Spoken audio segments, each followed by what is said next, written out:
चकल्या वाळून झालेल्या आहे बघा आपल्या. आता तळून घ्यायचे बघा.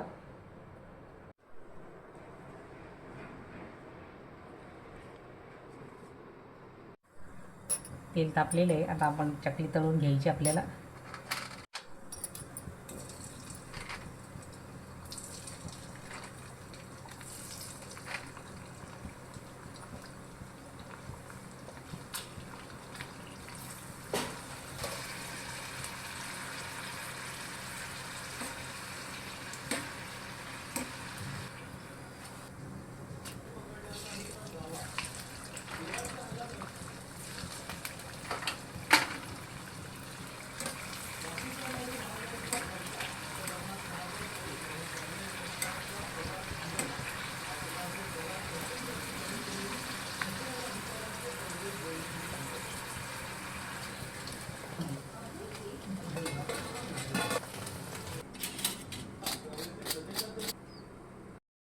आपण चकल्या तळून घेतलेल्या आहे आणि मस्त एकदम कुरकुरीत झालेली आहे चकली आपली.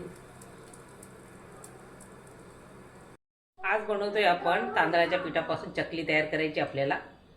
आपण बटाटा आणि साबुदाण्याची चकली तर नेहमी करतो, पण आता ही आपण तांदळाच्या पिठापासून चकली करायची आपल्याला. चला तर रेसिपी बघूया.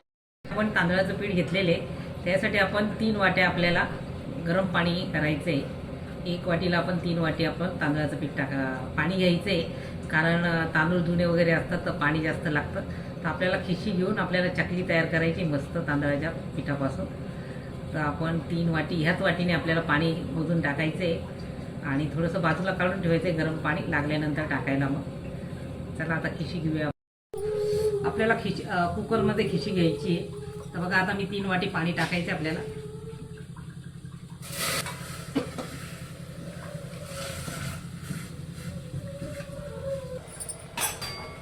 आता पाणी उकळलेलं आहे. आपण पापड खार टाकायचा आहे 1 चमचा.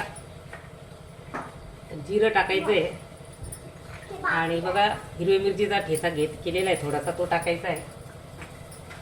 मीठ टाकायचं आहे थोडं. आणि आता पाणी उकळलेलं आहे आपल्याला, तर ते खिशी घ्यायची आपण लाटण्याच्या साह्याने.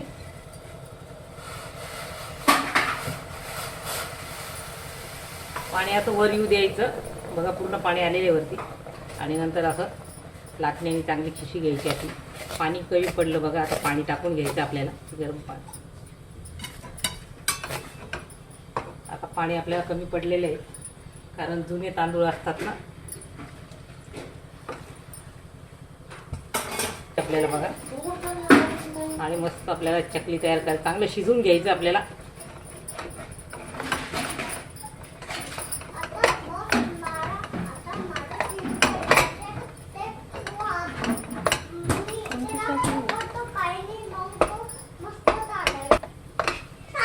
आता याच्यावर आपण गार पाणी टाकून थोडंसं लावून आणि शिजू द्यायचंय पीठ आपलं थोड्या वेळ. खिशी आपली चांगली.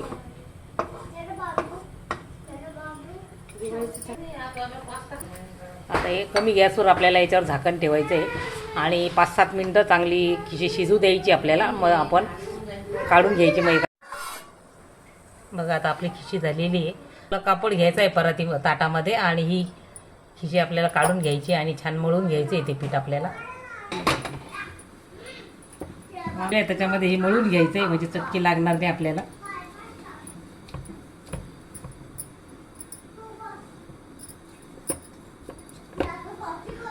गरम असतं त्याच्यामुळे चटकी लागू शकता. तर असा ओला कापड घेऊन आपण त्याच्यामध्ये टाकायचा आहे खिशीचा गोळा आणि मग नंतर हे मळून घ्यायचं आहे चांगलं पीठ.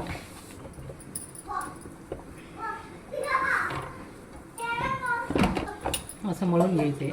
आणि आता सोऱ्याला तेल लावून आपल्याला त्याच्यामध्ये हे टाकायचे आणि नंतर मस्त चकली काढायची. आता हे सोऱ्यामध्ये आपण पीठ भरून घेतलेले आहे.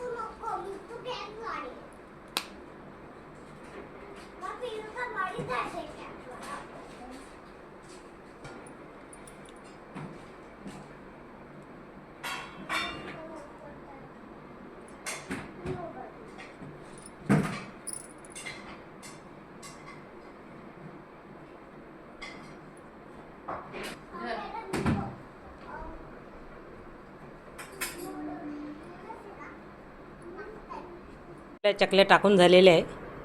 आता मस्त उन्हात वाळून घ्यायच्या आणि मस्त तयारी आपली तांदळाच्या पिठापासून केलेली चकली. रेसिपी आवडल्यास लाईक शेअर आणि सबस्क्राईब करा.